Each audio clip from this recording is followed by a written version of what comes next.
परमात्मा,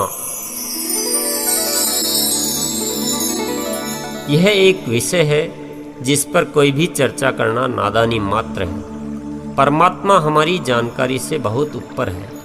उसका क्या रूप है, कहाँ विराजमान है, कैसे क्या करता है, कैसे संसार को चलाता है, कैसे पाप पुण्य का हिसाब रखता है, कितने समय से है, इस तरह की बातों की जानकारी करने का प्रयास करना मात्र अपने आप को उलझन में डालने के सिवाय कुछ भी नहीं है। और किसी और की राय इस दिशा में मान लेना उससे भी बड़ा भटकाव का रास्ता है। हाँ, यह पक्की तरह से कहा जा सकता है कि वह जो भी है, जैसा भी है, एक ही हो सकता है। वह एक से ज़्यादा हो नहीं सकता। इसके अलावा हम जितनी भी कल्पनाएं कर रहे हैं वे सब निराधार है। वह हमारे अधिकार क्षेत्र से बाहर की चीज़ है। उल्टा यह हो रहा है कि परमात्मा को जानने का प्रयास करने से हम दिशाहीन होते जा रहे हैं। हमको अपने बारे में जानने की ज़रूरत है और बहुत ज़्यादा ज़रूरत है, सतत ज़रूरत है। जितना जानते जाएं उससे और अधिक नया नया जानने की ज़रूरत है। सारे प्रयासों को हम इसी पर लगा दें तो बहुत श्रेष्ठ हो जाएगा। हमें जो भी करना है अपने ऊपर करना है, अपनी शक्ति को पहचानना है, उसका संवर्धन करना है और उसका सदुपयोग करना है। कुछ सृजन करना है, अपने आप को बदलते हुए श्रेष्ठ बनाना है। हम सारे ध्यान को इसी दिशा में केंद्रित कर कुछ करें तो बहुत अनूठा घटित हो सकता है। जिन बातों पर हमें कुछ नहीं करना है या कुछ नहीं कर सकते हैं, उनको जानने के प्रयास में ही सारा जीवन गुजार देते हैं। परमात्मा ने हमें जो इतना अतुल भंडार दे रखा है, उसको जानने में समय खर्च करें तो हम बहुत कुछ करने योग्य बन जाएंगे। ये नास्तिक बात नहीं है। परमात्मा है और उसकी कृपा की बरसात लगातार हम पर जारी है। हम यहाँ तक की बात जान और मान सकते हैं। इससे आगे परमात्मा की खोज करना या उसके बारे में बहुत गहराई तक जाने की कोशिश करना न तो संभव है और न उसकी आवश्यकता है। हम हमारे बराबर या हमारे नीचे के स्तर तक की बात जान सकते हैं, लेकिन जो हमारी हस्ती से बहुत ऊपर की बात है उसको जानना हमारे वश में नहीं है। जहाँ हमारी सारी समझ, सारा विश्लेषण, सारे तर्क समाप्त हो जाते हैं, वहाँ से परमात्मा की शुरुआत होती है।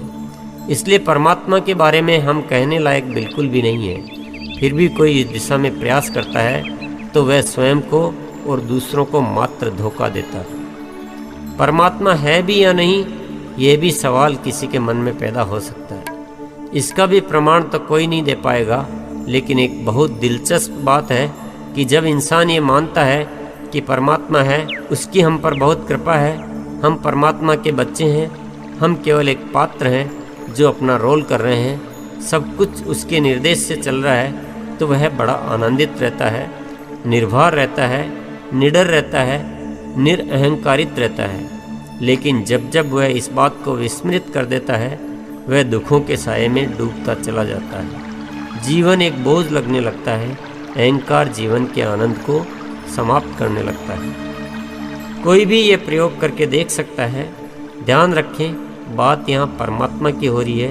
हमने परमात्मा और अपने बीच में इतने लोगों को डाल रखा है कि उनको मानने में व्यस्त हो जाते हैं और परमात्मा को भूल जाते हैं। यहाँ बात समझने की है। हमने बहुत खूबसूरत कहानियाँ बना रखी है कि परमात्मा विभिन्न रूपों में हमारे सामने आता है। हम कुछ लोगों को ही परमात्मा का अंश मान लेते हैं। विभिन्न तरह की आकांक्षाएं मन में जगा लेते हैं। हम खुद परमात्मा से मिलने की, परमात्मा के साक्षात दर्शन करने की, परमात्मा से साक्षात आशीर्वाद लेने की चाहत में उसका स्वरूप निर्धारित कर लेते हैं। क्या दुनिया में कोई भी ऐसा इंसान है जो भौतिक रूप से परमात्मा से मिला है? और यदि कोई ये बात कहता है तो क्या उसकी सत्यता की कोई कसौटी है? जो सत्य है वह सत्य है। सत्य को स्वीकार करने में संकोच नहीं होना चाहिए। हम परमात्मा को मान सकते हैं, जान नहीं सकते हैं। हम परमात्मा को महसूस कर सकते हैं, देख नहीं सकते। हमारा कल्याण भी मानने से होगा, जानने से नहीं। हम परमात्मा की रचना को देख सकते हैं, परमात्मा को नहीं। हम उसकी भौतिक रचनाओं को भी देख सकते हैं और भावों को भी देख सकते हैं। इस जगत में जो एक से बढ़कर एक भौतिक रचनाएं हैं, उनको इस भाव से देखें कि ये परमात्मा की रचनाएं हैं, तो वह हमें अनगिनत रूप में सुंदर दिखाई देंगी। इसी तरह से उसके द्वारा रची हुई भाव दशाओं को देखेंगे तो हमारी सारी परेशानी हट जाएगी। जहाँ तक किसी व्यक्ति को परमात्मा के रूप में मानने की बात है, ये बहुत जोखिम भरी बात है और किसको कितनी जोखिम लेनी है ये स्वयं को निश्चित करना है। कोई व्यक्ति बहुत पवित्र बन सकता है, बहुत शक्तिशाली बन सकता है, बहुत कुछ सृजन कर सकता है, हर दृष्टिकोण से श्रेष्ठ बन सकता है, पर इसका तात्पर्य यह नहीं है कि परमात्मा का अंश है। वह परमात्मा की निकटता को शाश्वत महसूस कर सकता है, पर यदि कोई स्वयं परमात्मा है तो फिर निकटता का कोई प्रश्न ही नहीं होता है। जो स्वयं को परमात्मा बताते हैं, इसके पीछे क्या वजह है यह तो वे ही जान सकते हैं। या तो वे अपने आप को सत्य के इतना निकट महसूस करते हैं कि उनको ऐसा भ्रम होने लगता हो, या वे ऐसी कल्पनाओं में खो जाते हों, या लोग उनकी बातें ऐसे नहीं सुनते और मानते नजर आते हों तो अपनी बात पर मोहर लगाने के लिए उनको अपने आप को परमात्मा कहना पड़ता हो, या फिर जानबूझकर वे अपना प्रभाव जमाने के लिए ये हरकत करते हों। परमात्मा इंसान बनकर हमारे सामने आएगा, इस चाहत को त्याग देने में ही हम ज़्यादा सुरक्षित हैं। दुनिया में जादू टोने चमत्कार बहुत दिखाई देंगे, लेकिन जादूगर परमात्मा नहीं हो सकता।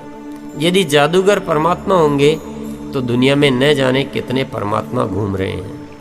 ये सब तो परमात्मा द्वारा रचित बातें हैं। जाने कितनी विचित्रताएं, जाने कितना अनोखापन इस ब्रह्मांड में रचा है। सारे रहस्यों को कोई भी एक इंसान खोज नहीं सकता है। यदि कोई भी इंसान ऐसा कोई रहस्य खोज भी लेता है जो दूसरे नहीं जानते, तो इसका मतलब यह नहीं है कि वह परमात्मा है। हर रहस्य को जानना इंसान के लिए आवश्यक नहीं है। जो इंसान सामान्य रूप से अपना जीवन जीता है, किसी तरह की अनोखी बातें या अनोखे रहस्यों के बारे में वह नहीं जानता है, इसका मतलब यह नहीं है कि वह हीन है, या वह अपने जीवन को श्रेष्ठ तरीके से जी नहीं सकता, या वह परमात्मा की निकटता को महसूस नहीं कर सकता। बल्कि जो जितना सहज, सरल और सामान्य रूप से अपना जीवन बिताता है, वह परमात्मा की निकटता को ज़्यादा महसूस करता है। वह कोई भी शास्त्रों का ज्ञान नहीं रखता, वह ज़्यादा दार्शनिक बातें भी नहीं जानता, वह किसी कर्म कांड या तथाकथित धर्म का पालन भी नहीं करता। इसका मतलब यह नहीं है कि वह इंसान बहुत पीछे है या वह हीन है।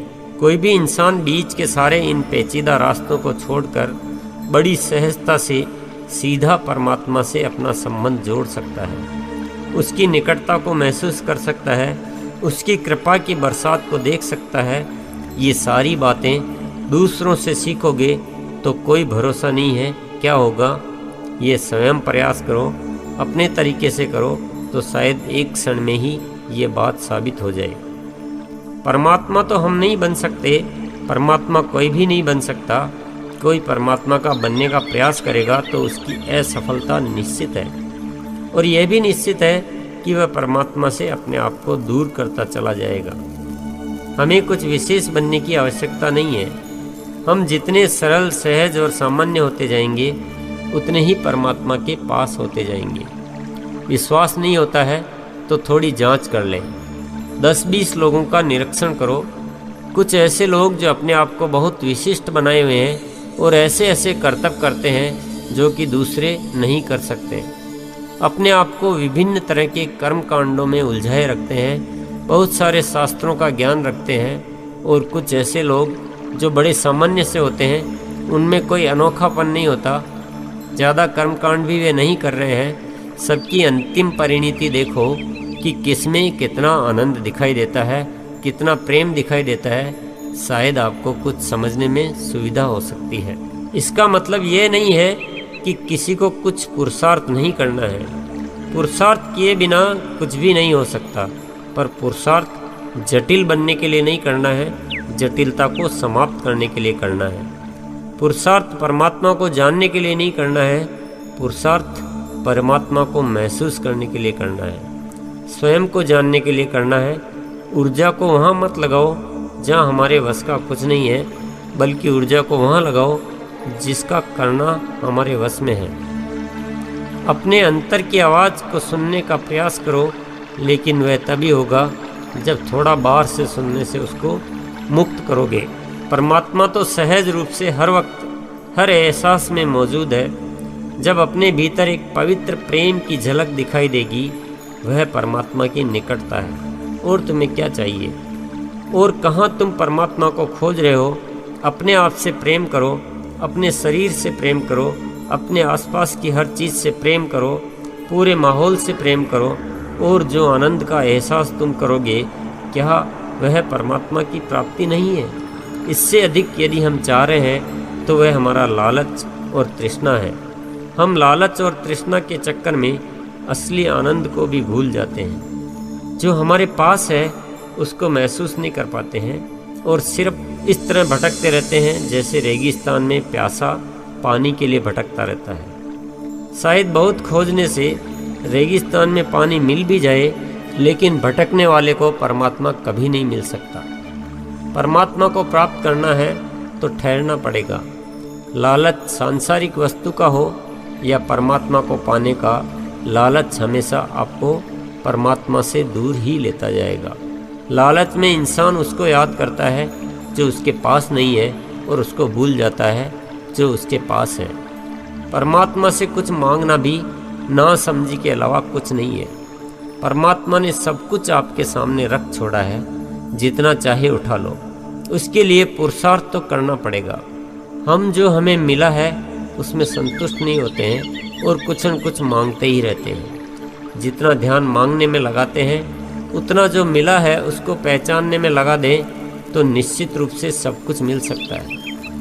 हम परमात्मा से सीधा मांगते हैं कि सब कुछ मिल जाए, हमारे भंडार भर दे, हमें खुशियाँ दे दे, हमारे पापों को माफ़ कर दे, हमें भव सागर से मुक्ति दे दे आदि। हम मांगने में नाना प्रकार के तरीके निकालते हैं। भक्ति के नाम पर मांगते हैं, प्रार्थना के नाम पर मांगते हैं, पूजा के नाम पर मांगते हैं, यहाँ तक कि परमात्मा से सौदेबाजी तक कर लेते हैं कि जितना मिलेगा उसमें से कुछ हिस्सा तेरा।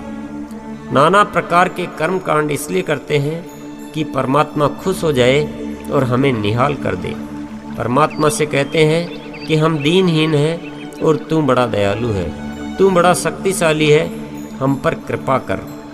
कुछ लोग तो सीधा धन ही मांगते हैं, तो कुछ लोग अपना कल्याण मांगते हैं, अपनी मुक्ति मांगते हैं। कुछ भी मांगो, बात एक ही है।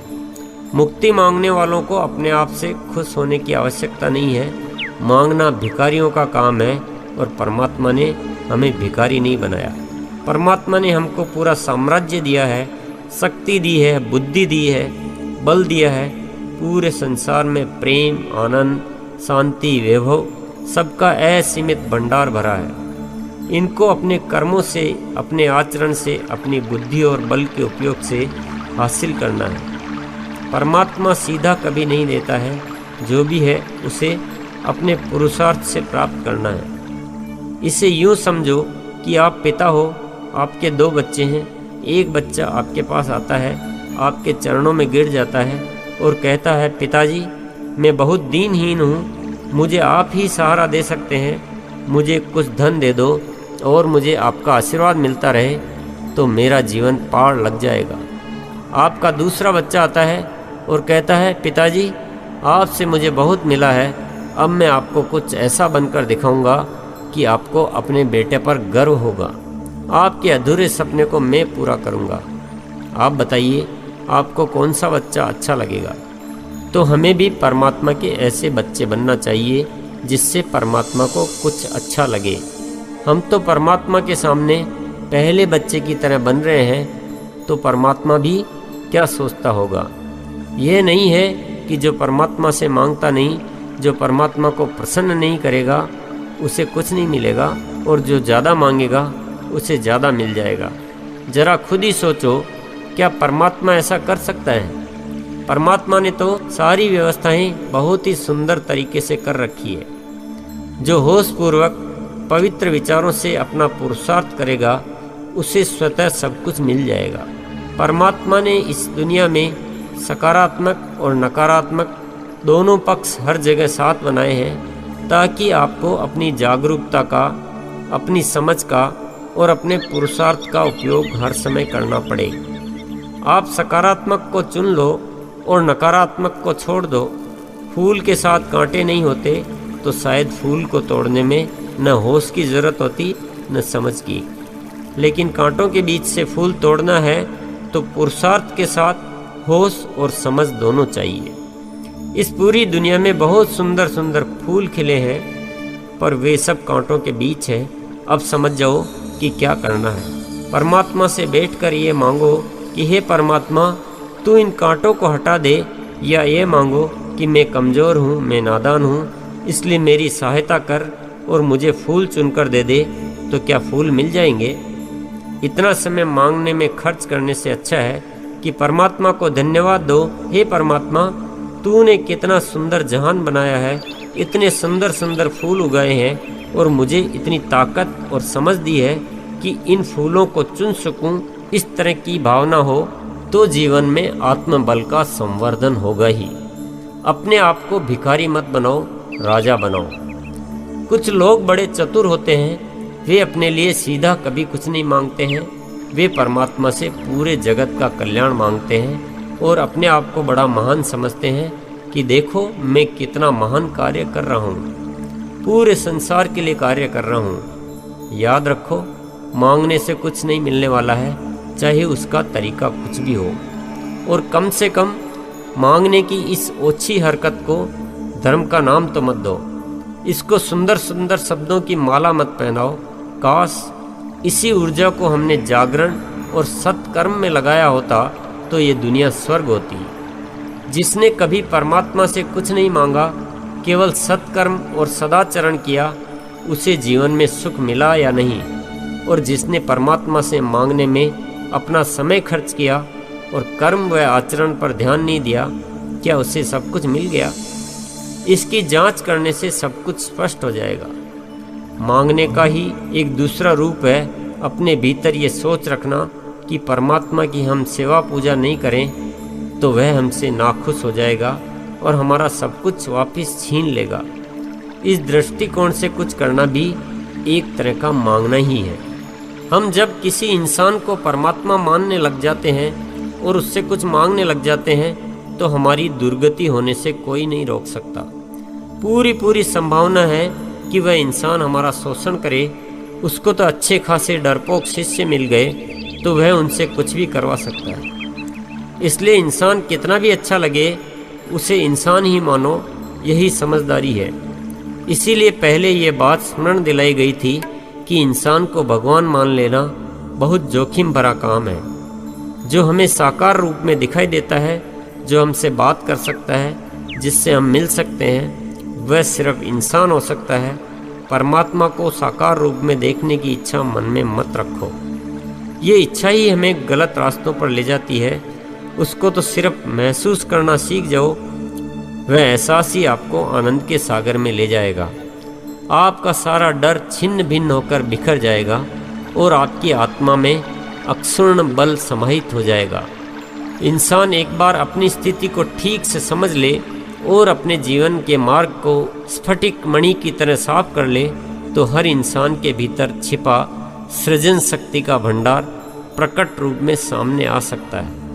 लेकिन इंसान अपना पूरा जीवन दुविधाओं में गुजार देता है। वह जीवन भर ऐसी ऐसी गतिविधियां करता है जो एक दूसरे की विरोधी होती हैं। अपने विवेक पर इतने पहरे डाल रखे हैं और उन्हें इतने बड़े बड़े शब्द दे रखे हैं कि ये संगीन पहरे एक पल भी उसके विवेक को जागृत नहीं होने देते। धर्म, अध्यात्म, देवी देवता आदि शब्दों को अपने विवेक का पहरेदार मत बनाओ। इन शब्दों का भावार्थ विवेक के साथ समझोगे तो जीवन का कल्याण है। लेकिन जैसे ही इस तरह का शब्द आपके जीवन में आता है, आप अपना विवेक पूर्ण रूप से भूल जाते हो। तो फिर आपसे कोई भी कुछ भी करवा लेता है। इन महान शब्दों से आपका जीवन कमल खिलने के बजाय मुरझा जाता है। एक व्यक्ति से कोई कहता है कि चलो एक जगह बहुत बड़ी पूजा है, वहाँ चलते हैं, बहुत फल मिलेगा। यहाँ पूजा का नाम आते ही वह व्यक्ति अपने विवेक पर ताला लगा लेता है। वह उसके साथ चला जाता है और देखता है कि बड़े लाउड स्पीकर लगे हुए हैं, पूजा के नाम पर भगवान से मन्नतें मांगी जा रही है। किसी को ध्यान नहीं है कि आस पड़ोस वालों का सोना मुश्किल हो रहा है, बच्चों की पढ़ाई खराब हो रही है, विद्युत का अपव्यय हो रहा है और वहाँ एक बहुत बड़े गुरुजी आए हुए हैं। फिर विवेक पर एक ताला और जड़ दिया गया। गुरुजी लोगों को तैयार कर रहे हैं। अमुक जगह एक देवी का मंदिर है, वहाँ पैदल जाने से जीवन की मनचाही मुराद पूरी होती है। 1 महीने का समय लगेगा। सबको गुरुजी की बात पर बड़ा भरोसा है, क्योंकि गुरु इतना महान शब्द है, गुरुजी कभी गलत हो ही नहीं सकते। गुरुजी ने हजारों लोगों को पैदल यात्रा करके वहाँ जाने के लिए तैयार कर लिया है। सबके जीवन में बड़ी इच्छाएं बाकी है। सबको पता है कि कोई चमत्कार ही उनकी इच्छाओं को पूरा कर सकता है। उन्हें अपने आप पर तो इतना भरोसा है ही नहीं कि वे अपने पुरुषार्थ से अपनी इच्छाओं को पूरा कर सके, और फिर गुरु, देवी, पैदल यात्रा ऐसे शब्द बीच में आ जाते हैं तो इंसान अपने विवेक का इस्तेमाल करना बिल्कुल ही बंद कर देता है। कोई उन्हें समझाने का प्रयास करे तो वे उसे ही गलत बताते हैं, और वे विवेकहीन उस कार्य को इतने सामूहिक रूप से करते हैं कि कोई उन्हें गलत ठहराने का साहस ही नहीं कर सकता। हजारों लोगों की भीड़ पैदल यात्रा के लिए प्रस्थान कर जाती है। बड़े जोर शोर से तैयारियां होती है। गुरुजी और देवी माँ की जय जयकार करते हुए शुरुआत हो जाती है। बड़ा धार्मिक माहौल नज़र आ रहा है, बड़ी भक्ति नज़र आ रही है, लोग बड़ी वाही वाही कर रहे हैं। लोगों की धार्मिक भावनाएं जुड़ी है तो पूरा प्रशासन इस व्यवस्था में लगा है। नेताजी को भी प्रसिद्धि पानी है, वे भी बड़ी रुचि दिखाते हैं। यात्रा की शुरुआत उन्हीं के हाथों की जाती है। पूरा रास्ता वाहनों के आवागमन के लिए 1 महीने के लिए बंद कर दिया जाता है। इससे बहुत से लोगों को असुविधा होती है, व्यापार धंधे का बड़ा नुकसान होता है। जो लोग इस यात्रा के लिए पैदल निकले हैं उनके काम का बड़ा नुकसान होता है। लेकिन हमारे देश में धर्म के नाम पर कुछ भी हो सकता है। रास्ते में खाना पीना सही नहीं मिलने से अनेक लोग बीमार हो जाते हैं, यहाँ तक कि कुछ लोगों की मृत्यु तक हो जाती है। गुरुजी पुनः सबको जोश दिलाते हैं, बोलते हैं यात्रा करते हुए मृत्यु को प्राप्त हो जाना बड़ी ही शुभ मृत्यु है। उस व्यक्ति के सारे पाप धुल जाएंगे, वह अगले जन्म में पुण्य का उदय होगा। बहुत सारी मुसीबतों के बाद यात्रा देवी के स्थान पर पहुंचती है। वहाँ भी बड़ी तैयारियां हैं, बहुत ज़बरदस्त धार्मिक माहौल है। लोगों का बड़ा विश्वास है कि देवी के दर्शन से उनकी मन्नतें पूरी हो जाएगी, कोई पीछे न रह जाए, इसलिए सब पहले दर्शन करने की होड़ में लग जाते हैं। इसी के चलते भगदड़ मच जाती है और लोग नीचे गिर जाते हैं। कई व्यक्ति अपनी जान से हाथ धो बैठते हैं। जब यह खबर फैलती है तो लोग वहाँ से निकलने की जल्दी करते हैं। उस चक्कर में और ज़्यादा भगदड़ मच जाती है और अधिक मौतें भी हो जाती हैं। इन सब बातों का कोई असर नहीं पड़ता है। हर वर्ष पुनः वही सब कुछ होता है। कितना भी किसी का बुरा हो जाए, कोई अपना मुंह नहीं खोलता है।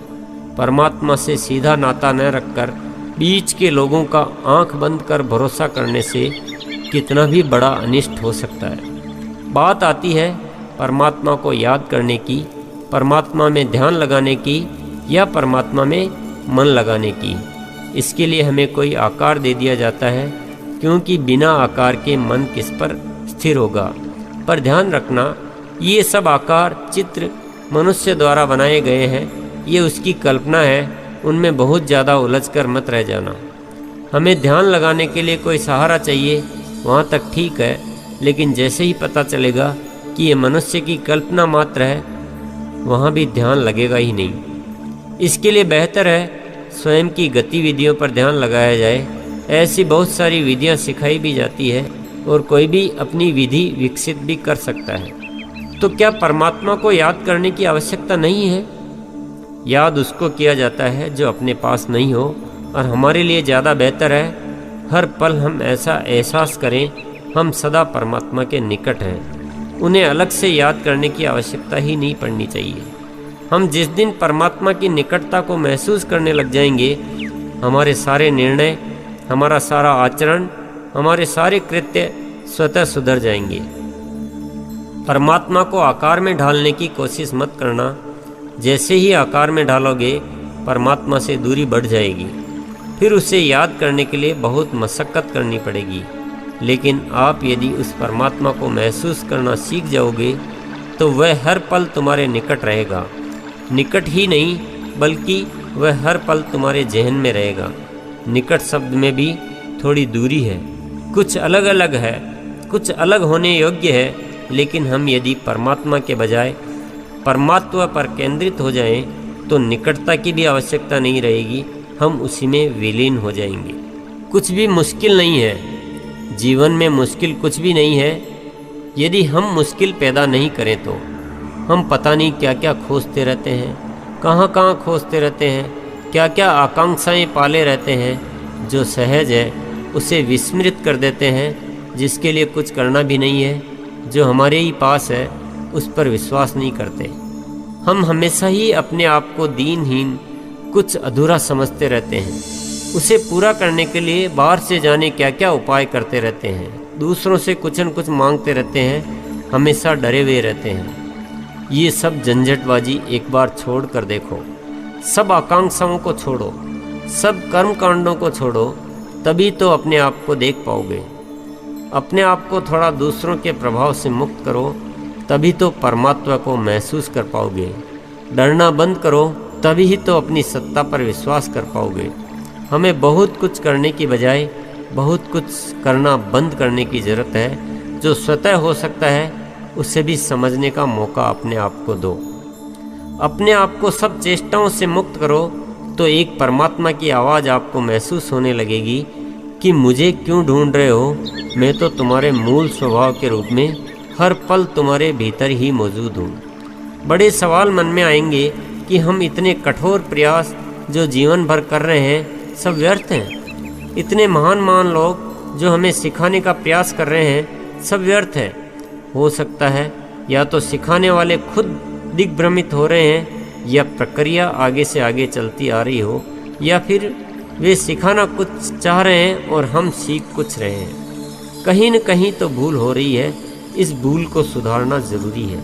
ये निश्चित है कि हम अपने जीवन में जो प्रेम, आनंद, सुख, शांति आदि लाना चाहते हैं वे तब तक नहीं आ सकते जब तक कि हम परमात्मा को महसूस नहीं करें। उसके बिना कितना भी प्रयास करो कुछ नहीं संभव हो सकता है। और यदि परमात्मा का एहसास हो गया तो बिना प्रयास के भी सब कुछ संभव हो जाएगा। पुरानी धारणाओं को तोड़ने में बड़ा डर लगता है या साहस नहीं होता है, तो दूसरा इसमें आपकी कोई सहायता नहीं कर सकता। ये साहस तो आपको ही करना होगा, और इसमें आधा अधूरा कुछ नहीं चलता कि कुछ ऐसे कर लें, कुछ वैसे कर लें। जीवन के मार्ग को पूर्ण रूप से सुनिश्चित करो तो ही मंजिल मिल पाएगी। जिन लोगों ने परमात्मा को महसूस किया या एहसास के साथ जीवन जिया, उनमें निश्चित रूप से एक अलग ज्योति दिखाई देगी। उनका आभा मंडल पवित्र होगा, उनके विचारों व कृत्यों में श्रेष्ठता होगी, उनकी वाणी में परमात्मा का प्रसाद होगा, उनके कर्मों में दिव्य शक्ति होगी। हम ऐसे लोगों को परमात्मा या भगवान समझकर बैठ जाएं तो हमारे अंदर बहुत कमी रह जाएगी। हमें भी वही एहसास अपने भीतर लाना है जो उन लोगों ने पाया है। उससे कम पर मंजिल मिलने वाली नहीं है। यह मत सोचो कि उनमें कोई खास बात थी इसलिए वे उस एहसास को प्राप्त कर पाए। परमात्मा के एहसास के लिए कुछ खास चाहिए ही नहीं। एक सहजता, सरलता, सजगता और निडरता चाहिए जो हर किसी के पास है। किसमें परमात्मा का एहसास है और किसमें नहीं है, इसको जानने के फेर में पड़ो ही मत। यदि ये जानने के चक्कर में पड़ जाओगे तो उलझ जाओगे। कौन सही है और कौन गलत है, इसको जानने में ही जीवन गुजार दोगे, उससे होगा कुछ भी नहीं।